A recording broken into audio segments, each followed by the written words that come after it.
आषाढी एकादशीच्या तुम्हा सर्वांना खूप खूप शुभेच्छा. आशा करतो तुम्ही सर्वांनी आज उपवास धरला असेल, नसेल धरला तर पुढच्या वर्षी धरायची इच्छा ठेवा. आणि सर्वांपर्यंत माझा आवाज पोहोचतोय असं मी गृहीत धरतो. यश, आवाज येतोय? निखिल? Okay, good. आबोली?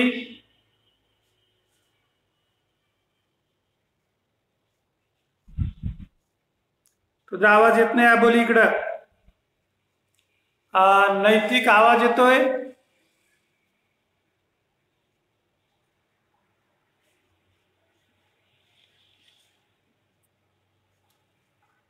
चला, त्याच्या दोघांची काही उत्तर येत नाहीये.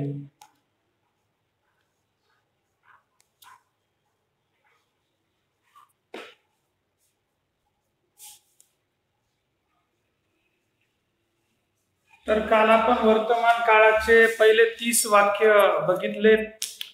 आज आपण वन बाय वन ती वाक्य या ठिकाणी मी तुम्हाला सांगतो, तुम्ही चेक करून घ्या. आणि वैभव आलाय तर पहिलं या ठिकाणी क्रमांक आहे माझ्यासमोर सिरियली आबोलीचा आहे, परंतु आबोलीशी काही कॉन्टॅक्ट होत नाही. आबोलीने सेटिंग मध्ये तिला काही लक्षात येणं वाटतं, तिचा काही आवाज येत नाहीये. त्यानंतर यश आहे. यश कोणतं क्रियापद निवडलं होतं सांग मला. तू क्रियापद कोणतं निवडलं होतं? काल वाक्य दिले होते ना.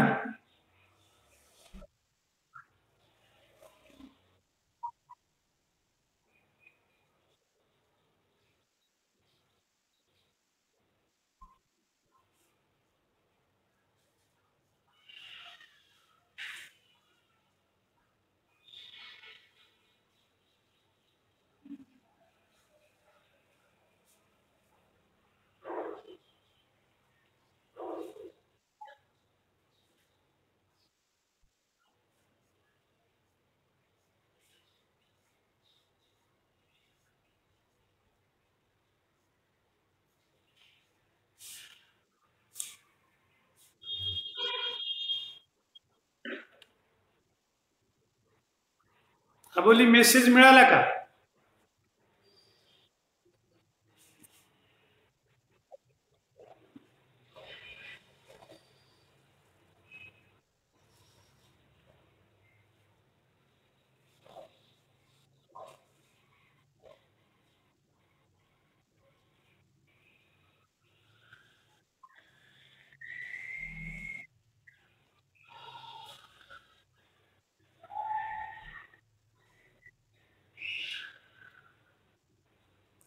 ओके, चला, आबोलीपर्यंत मेसेज गेलेला आहे. आबोलीचा आवाज येत नाही, आपलाही आवाज तिला जातो की नाही काही कळत नाहीये.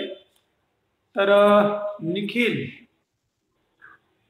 ओके, आपण हा, काय नाही बेटा, आता रिएंटर झाला. तर पुढचे 30 वाक्य, तर पूर्वीचे कालचे 30 वाक्य जे तुम्हाला करायला दिले होते ते आपण चेक करून घेऊया. या ठिकाणी आता समोर आहे क्रमांक 1 ला निखिल. निखिल, कोणतं क्रियापद निवडलं होतं तू? वाक्य केलेत का 30? हा, क्रियापद कोणतं निवडलं होतं?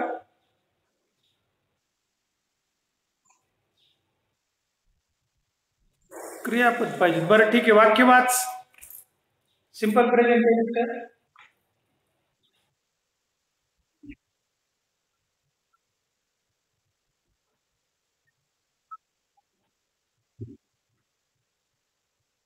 नाही, तुम्ही शांत बसा.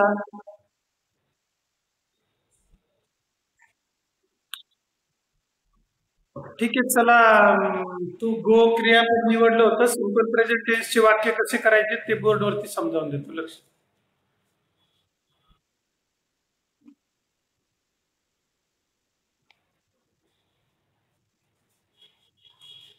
हा, बोली, आवाज येतोय गोळा?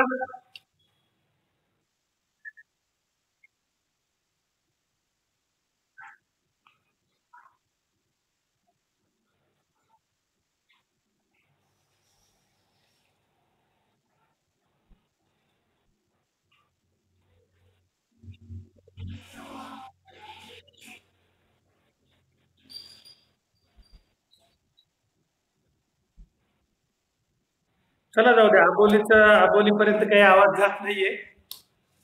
बघूया आपण.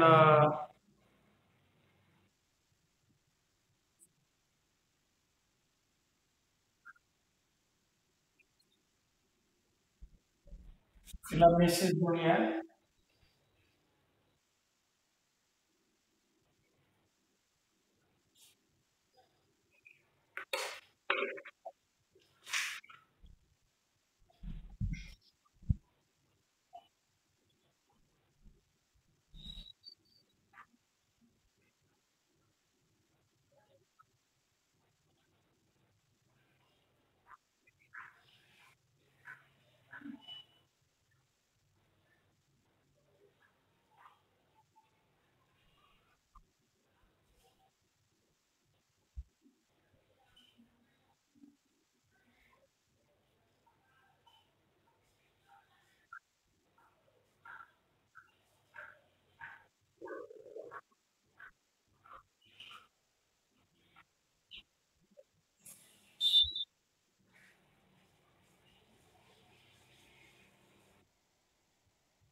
अबोली दीदीची जॉईनिंग होईपर्यंत 1-2 मिनिटं वाट बघूया. तिच्या मोबाईल मध्ये काहीतरी प्रॉब्लेम वाटतं, जॉईन काही होत नाहीये.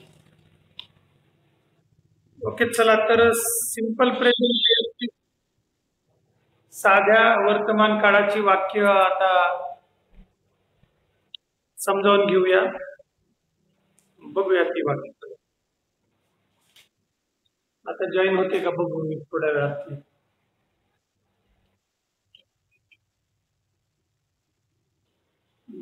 Connecting to audio.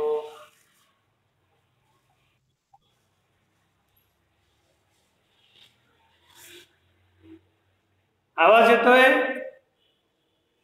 अबोली, आवाज येतोय का माझा?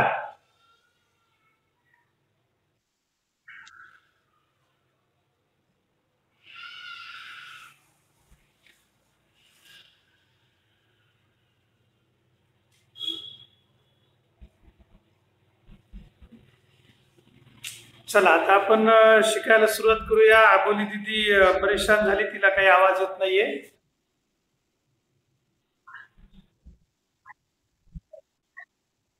हा, काय झालं होतं अबोली?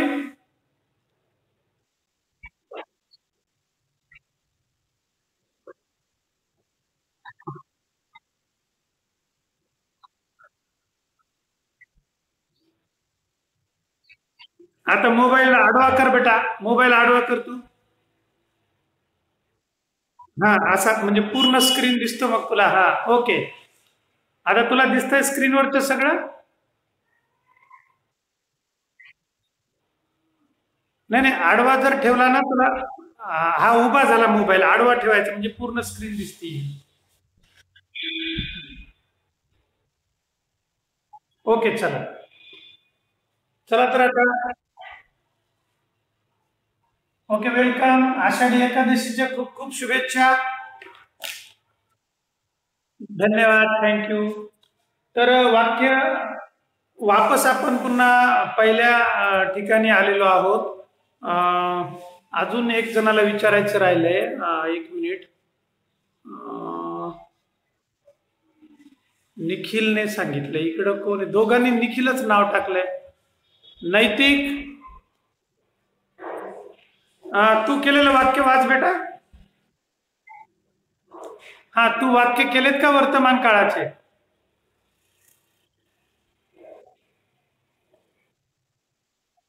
हा, वाच बरं बेटा पहिलं वाक्य.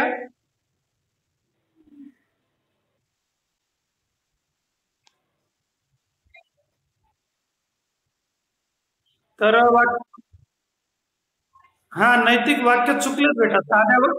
हॅलो नैतिक, ती वाक्य चुकलेत. साध्या वर्तमान काळामध्ये हॅव वापरायचं नसतं. आता लक्ष द्या, मी साध्या वर्तमान काळाचे जे दैनंदिन जीवनामध्ये आपल्याला वाक्य वापरायचे असतात, बोलताना मी हे करतो, मी क्रिकेट खेळतो, मी जेवण करतो, मी पाणी पितो, मी चहा पितो, मी कॉफी पितो, मी अभ्यास करतो, ह्या ज्या काही आपल्या दैनंदिन जीवनातल्या क्रिया असतात ह्या व्यक्त करण्यासाठी आपल्याला सिंपल प्रेझेंट टेन्स साध्या वर्तमान काळाचा उपयोग करायचा असतो. आणि त्यासाठीच्या वाक्यरचनेचे नियम असे आहेत की यामध्ये क्रियापदाचं मूळ रूप वापरायचंय. दुसरी महत्वाची गोष्ट की तृतीय पुरुषी एकवचनी करते, त्यासाठी क्रियापदाला यस किंवा यस प्रत्यय लावायचे. तर अगदी सुरुवातीचे जे काही शिकवण्याचे पिरियड्स आहेत, तर पहिल्या पिरियड पासून ते रेकॉर्ड केलेले आहेत. युट्यूब वरती तुम्हाला त्याची माहिती मिळेल. मनू मॅथ्स नावाचं जे माझं चॅनल आहे, युट्यूब चॅनल, त्यावरती तुम्हाला पहिला व्हिडिओ मिळेल की एकवचनी करते, तृतीय पुरुषी एकवचनी करते, हे काय प्रकार आहे तो तुम्हाला त्या पहिल्या व्हिडिओमध्ये समजून घेता येईल. तर आता साध्या वर्तमान काळाचे वाक्य मी तुम्हाला एकदम प्रायमरी स्टेपचे करून दाखवतो. निखिलने आय थिंक गो क्रियापद आय हॅव गो असं काहीतरी वाचलं होतं, परंतु हॅव डू डज वगैरे असे वाक्य साध्या वर्तमान काळामध्ये होत नाही. मग ते कसे होतात ते समजावून घ्या. तर सिंपल प्रेझेंट टेन्स वाक्याचा सराव तुम्हाला कशा प्रकारे करायचा आहे तो बघा.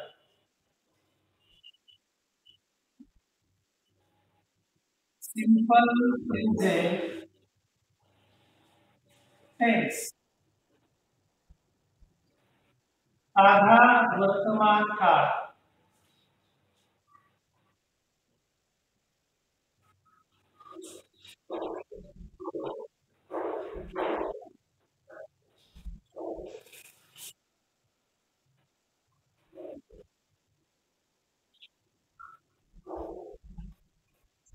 होकारार्थी वाक्य रचना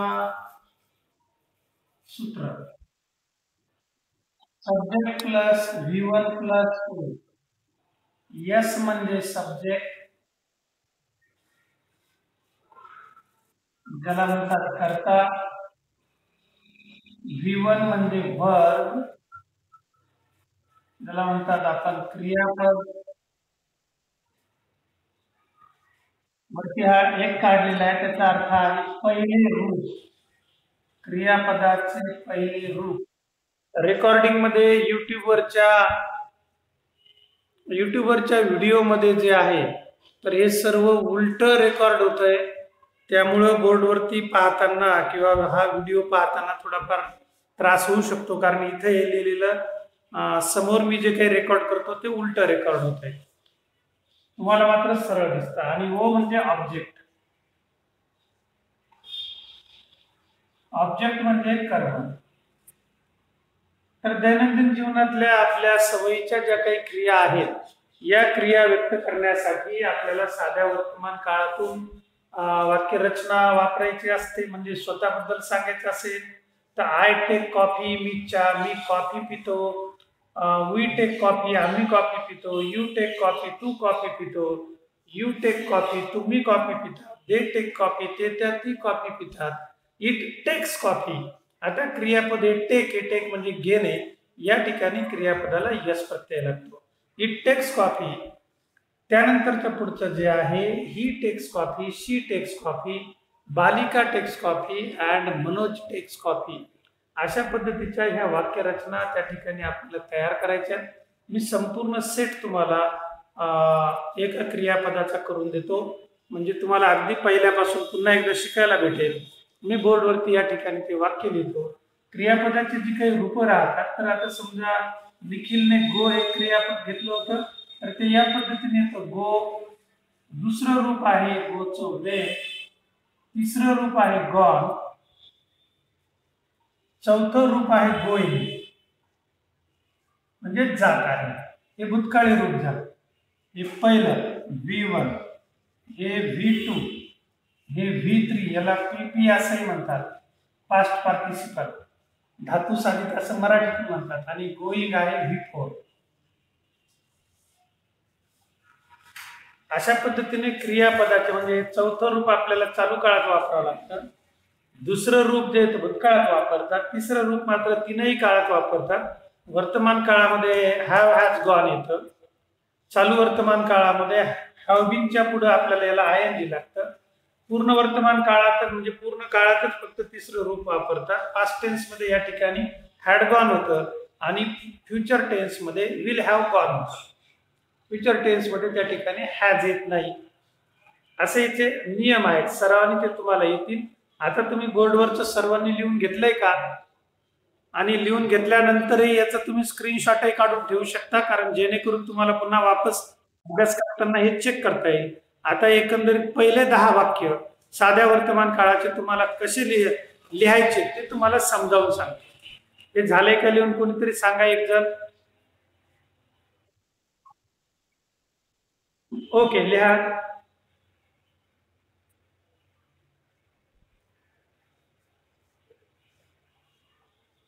हे समजलं सर्वांना का?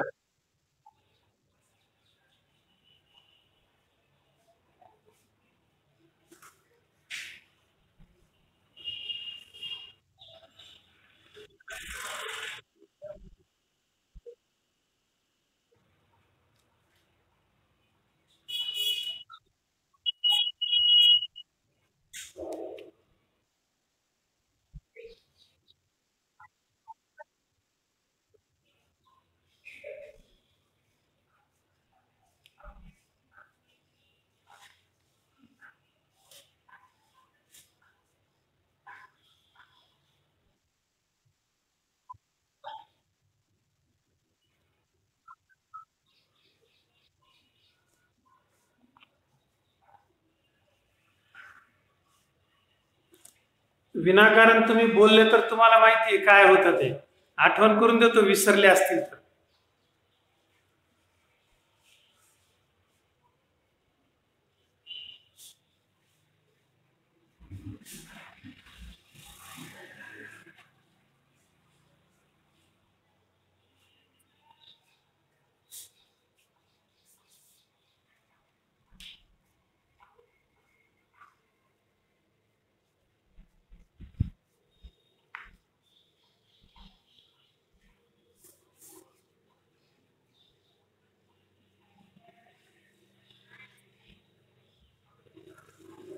झालं का लिहून? चला वाक्य लिहितो आता बोर्डवरती. ओके.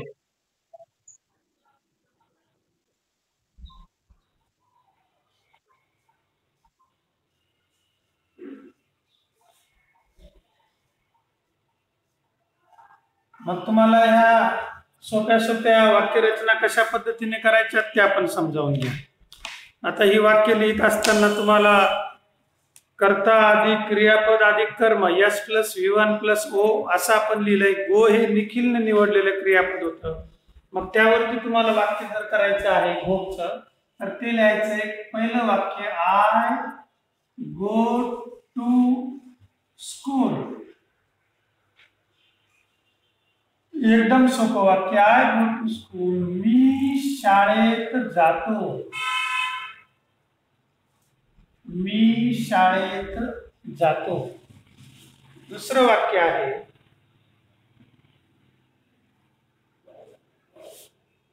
ब्लॅक इंक मध्ये लिहितो म्हणजे तुम्हाला सुस्पष्टरित्या ते दिसेल.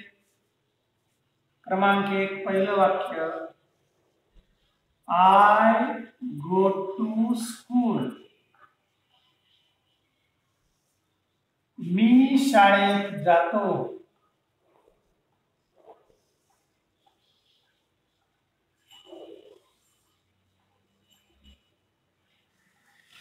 दुसरं वाक्य वी गो टू स्कूल. आम्ही शाळेत जातो. तुम्ही पुढचं लिहू शकता म्हणून मी वेळ वाचवण्यासाठी डायडॅश करतो. तुम्ही मात्र पूर्ण वाक्य. तिसरं वाक्य तुम्हाला लिहायचंय, यू गो टू स्कूल. तू शाळेत जातो. चौथं वाक्य आहे, यू गो टू स्कूल. तुम्ही शाळेत जातात.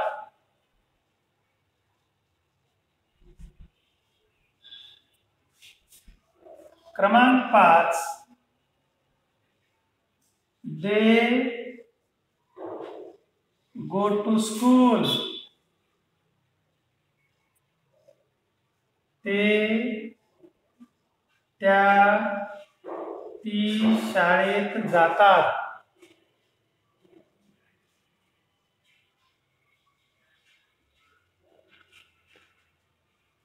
सहावं वाक्य आहे, आता इथून पुढे चेंज होतं. तृतीय पुरुषी एकवचनी करते होतात.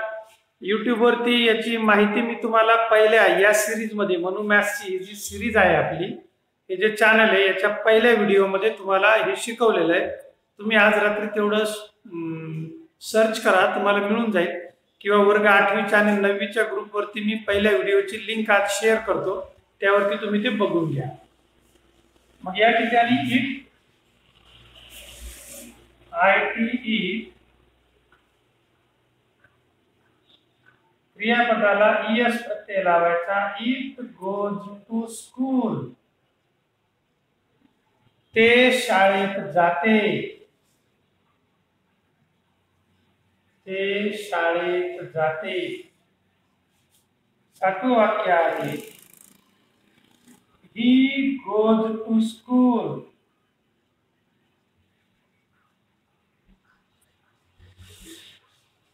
तो शाळेत जातो.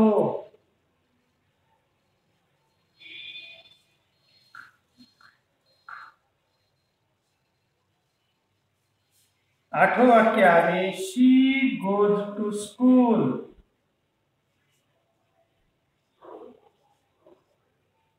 आणि सर्वात महत्वाचा बदल जो असतो यामध्ये, की तृतीय पुरुषी एकवचनी करते ज्यावेळेस आपण वापरतो त्यावेळेस क्रियापदाला यस किंवा ES प्रत्यय आपल्याला लावावा लागतो.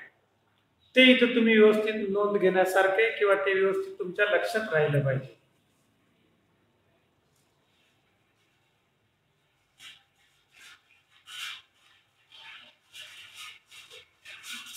चांगलं लिहा.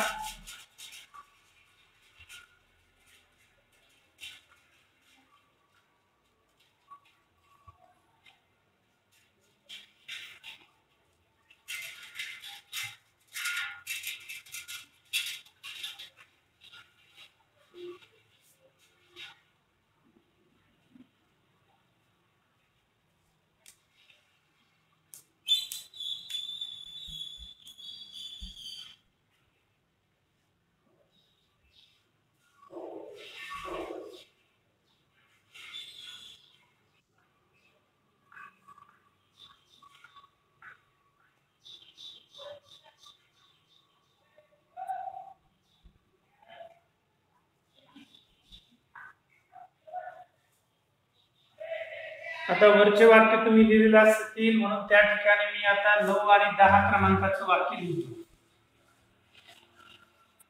9व्या क्रमांकाचं वाक्य तुमच्यासाठी राहील.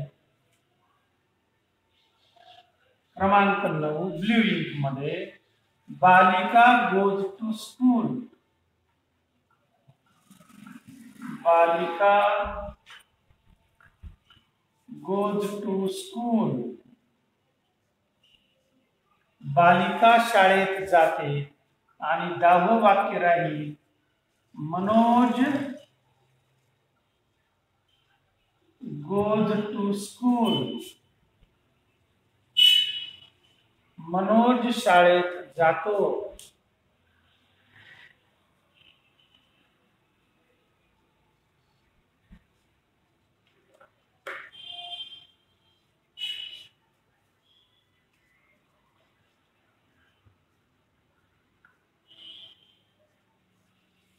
Manoj goes to school. Manoj Manoj शाळेत जातो.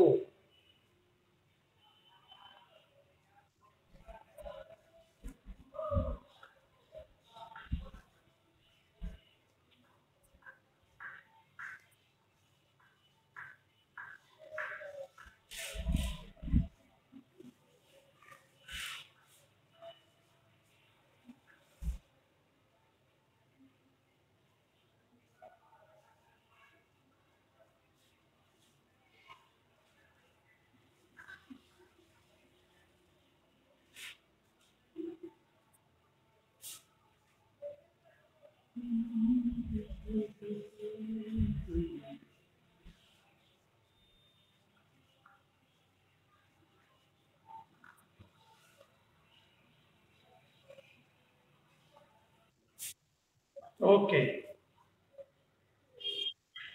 हा बोला.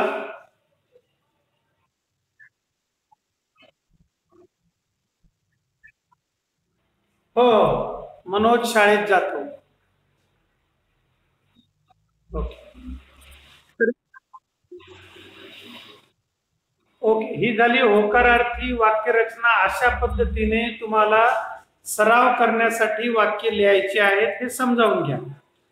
आता तुम्ही निवडलेलं क्रियापद क्रियापद भरपूर आहे, भरपूर प्रकारचे तुम्ही वाक्य करू शकता. इथं मी तुम्हाला आता या ठिकाणी या पहिल्या सेक्शन वरती जास्तीत जास्त, कारण काय होतं की बोलताना दैनंदिन जीवनामध्ये आपण स्वतःबद्दल आणि समोरच्या बद्दल आणि तिसऱ्याबद्दल बोलत असतो जो समोर नाहीये. मग अशा वेळेस काय होतं की आपल्याला मी समोरच्या बद्दल, समोर माझ्यासमोर कोणतरी आहे तर त्याला बोलताना तो जर एकटा असेल तर त्याच्याशी मी यू म्हणेल आणि माझ्यासाठी बोलताना मी आय म्हणेल. आणि मग बोलत असताना, संभाषण करत असताना क्रियापदाचं मूळ रूप त्या ठिकाणी आपल्याला वापरायचं. मग एखाद्याने विचारलं what are you doing right now, तू आता काय करतो आहेस. मग त्यावेळेस समजा तुम्ही त्यावेळेस फोनवर बोलताना जनरली असा प्रश्न पडतो. मराठीतून आपल्याला काही घेणं देणं नसतं, परंतु फोन केल्यानंतर इकडच्या तिकडच्या गप्पा मारल्यावर आपण म्हणतो काय करतोय सध्या. मग इंग्रजीतून बोलत असताना तेव्हा तर what are you doing right now, आता तू काय करतोयस. फोनवर आपण सहज बोलतो प्रेमाने, तू काय करतोय आता. मग त्यावेळेस समजा जर ती व्यक्ती वाचन करत असेल तर तो म्हणतो आय एम रीडिंग नाऊ, मी आता वाचतोय सध्या, पेपर वाचतोय, न्यूजपेपर, स्टोरी, गोष्ट वाचतोय. तर अशा पद्धतीच्या ह्या वाक्यरचना राहतात, त्या आपल्याला विचार करून इंग्रजीतून व्यक्त करायच्या. तर त्यावेळेस त्यासाठी आपल्याला सराव करावा लागतो. आणि प्रत्यक्ष बोलतायत तुम्ही, मग त्यावेळेस आपण त्यावेळेस म्हणतो, कोणी तुम्हाला जर विचारलं की तुम्ही कोणता खेळ खेळतात, which game do you play, तर तुम्ही म्हणतात आय प्ले क्रिकेट. तर याचा अर्थ तुम्ही लगेच ग्राउंडवर गेले क्रिकेट खेळायला लागले असं होत नाही.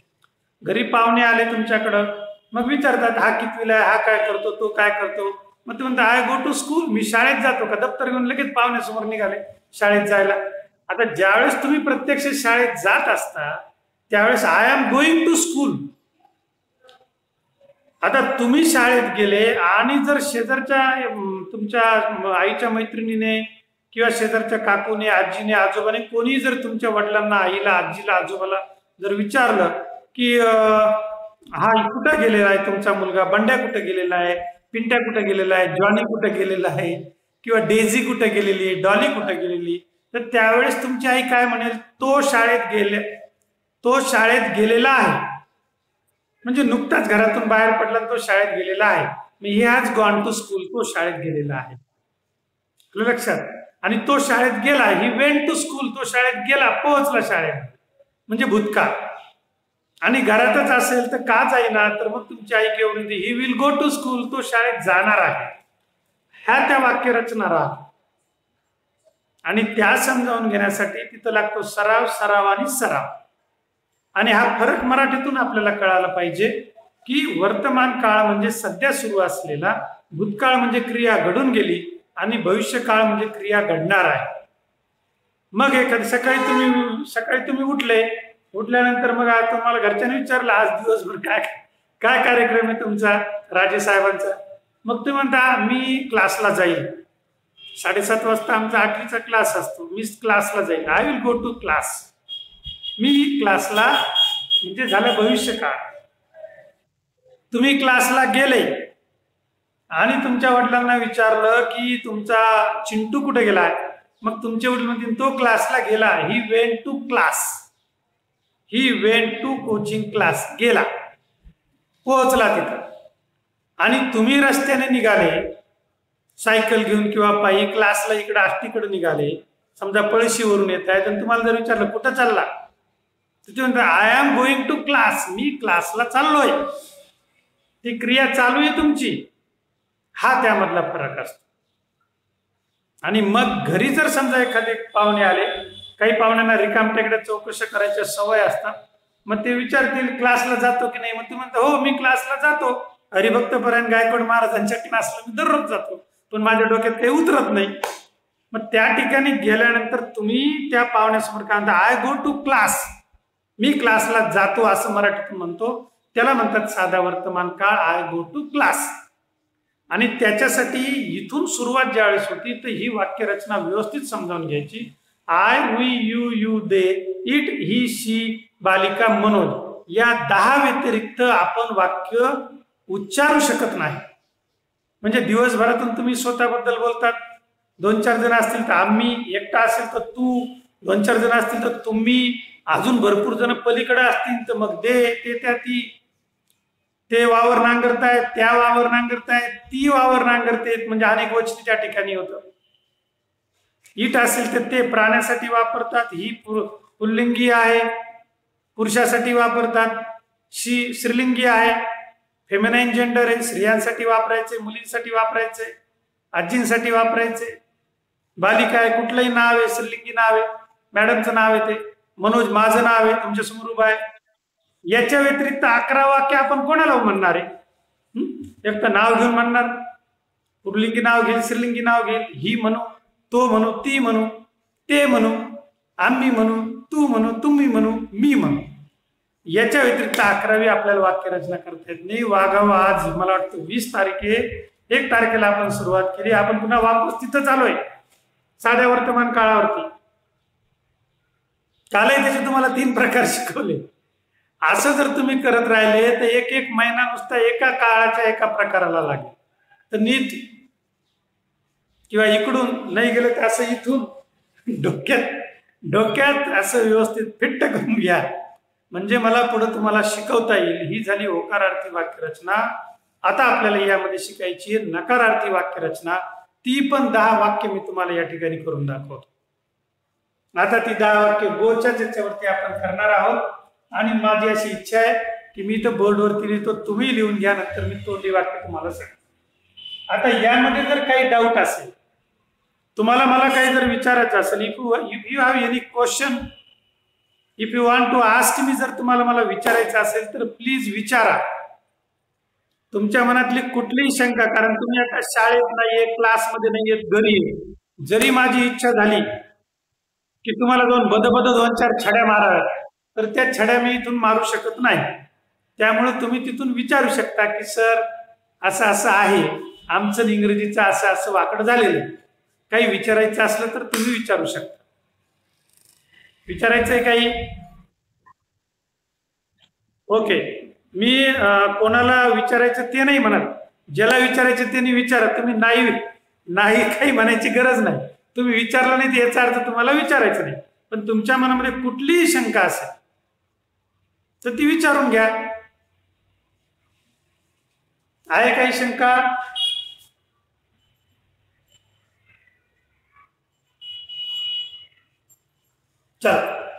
चलो चले सर के साथ. तुमची कुठलीही संख्या नाही, सॉरी शंका नाही, असं गृहीत धरूया. आणि आता पुढचा प्रकार आपल्याला शिकायचा आहे, आणि तो पुढचा प्रकार आहे नकारार्थी वाक्यरचना. लिहा सिंपल प्रेझेंट टेन्स,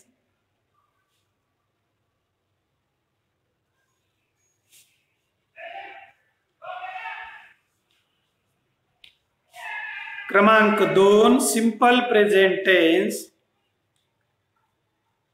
नकारार्थी वाक्य, निगेटिव्ह सेंटेन्सेस. NEGATIVE.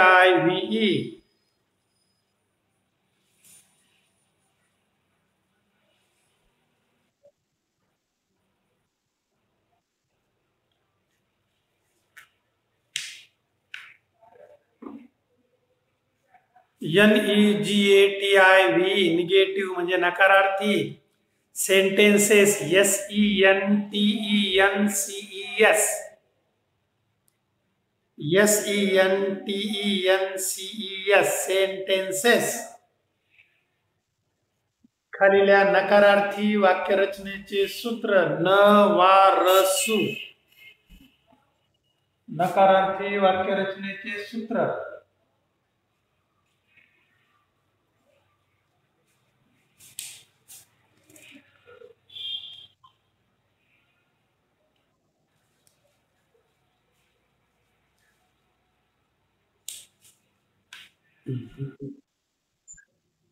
हा सांगतोय.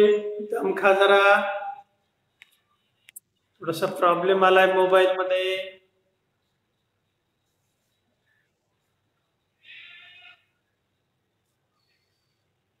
थोडा स्पेस कमी पडतोय. स्पेस काढतो मी आता.